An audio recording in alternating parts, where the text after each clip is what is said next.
A ver, pensemos una cosa. Las reglas de la economía, ¿de dónde salen? No es que cayeran del cielo, ¿verdad? Pues no. Hubo gente que las escribió, auténticos arquitectos.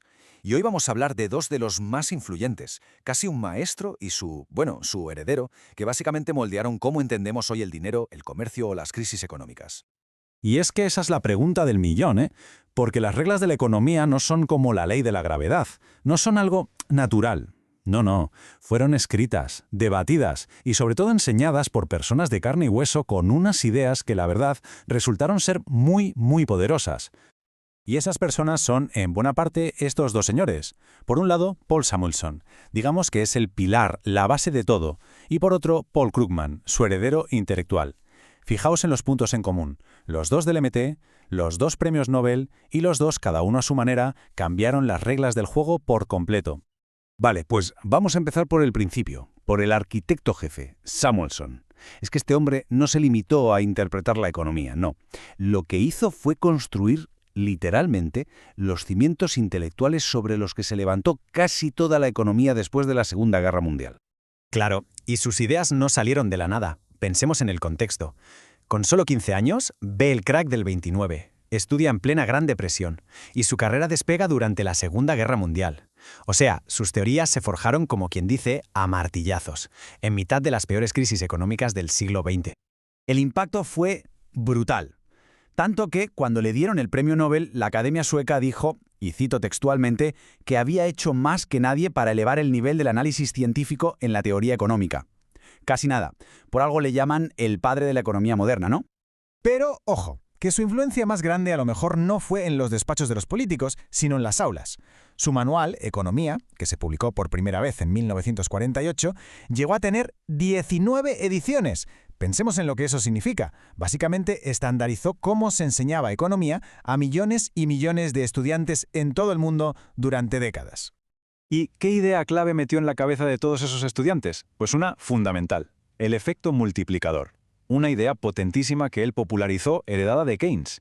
La cosa es esta: cuando el gobierno gasta dinero, no es solo un gasto y ya, es como una semilla que puede hacer que crezca toda la economía.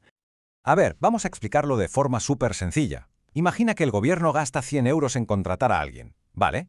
Pero ese dinero no se para ahí, ¿no? Esa persona coge los 100 euros y se los gasta en el supermercado. El dueño del súper, con ese dinero, se va a la ferretería a comprar algo. El de la ferretería, con eso, se va al cine. ¿Se ve el patrón? Es una reacción en cadena.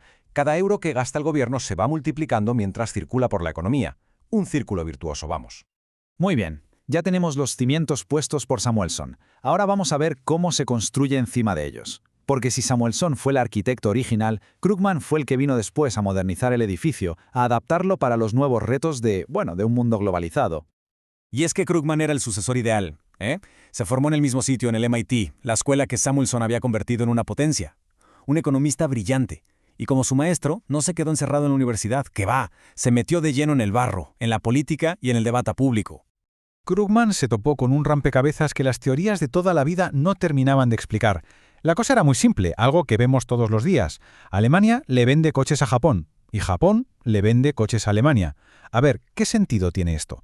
Si los dos países son tan parecidos y fabrican lo mismo, ¿por qué comercian entre ellos? La teoría clásica te decía que el comercio va de diferencias.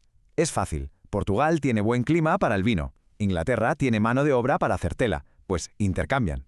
Punto. Pero Krugman dijo, un momento, que en el mundo moderno la cosa es más compleja. Su idea es que el comercio también nace de las similitudes. Países muy parecidos, muy industrializados, comercian con cosas parecidas como coches por dos motivos. Uno, porque fabricar a lo grande sale más barato. Y dos, y esto es clave, porque a la gente le encanta tener variedad, poder elegir. Y todo esto no se quedó en la universidad, ni mucho menos. Estas ideas se convirtieron en armas, en munición para los grandes debates políticos de las últimas décadas. El debate de siempre. ¿Cuánto debe meterse el gobierno en la economía? Y aquí tuvimos un auténtico choque de trenes. Durante años, la revista Newsweek tenías en una esquina a Samuelson, defendiendo la intervención del gobierno a lo Keynes, y en la otra, a su archienemigo intelectual, Milton Friedman, que decía justo lo contrario, que el gobierno cuanto más lejos, mejor. Pasan las décadas. ¿Y quién recoge ese testigo? Pues Krugman.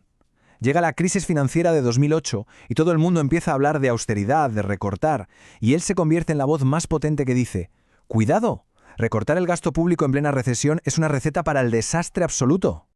Su propuesta era básicamente neokeynesianismo en vena. Era coger el efecto multiplicador de Samuelson y aplicarlo a la crisis del siglo XXI. El mensaje era cristalino.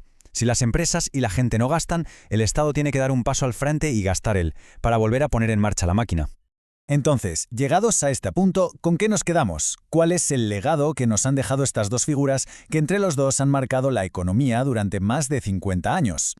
Pues la verdad es un legado enorme, y es compartido. Los dos consiguieron que ideas económicas súper complejas las entendiera muchísima gente. Los dos defendieron a capa y espada que el gobierno tiene herramientas para luchar contra las crisis y el paro. Y, en definitiva, crearon el lenguaje, los conceptos, los manuales, con los que se han formado las personas que hoy toman las decisiones económicas. Y todo esto nos deja con una última pregunta, una reflexión final. Las ideas de Samuelson y Krugman fueron respuestas a los problemas de su época, pero ahora tenemos retos totalmente nuevos. El cambio climático, la inteligencia artificial. La pregunta es, ¿nos siguen sirviendo sus herramientas? ¿O ha llegado ya el momento de que aparezca una nueva generación que, de nuevo, vuelva a escribir las reglas del juego?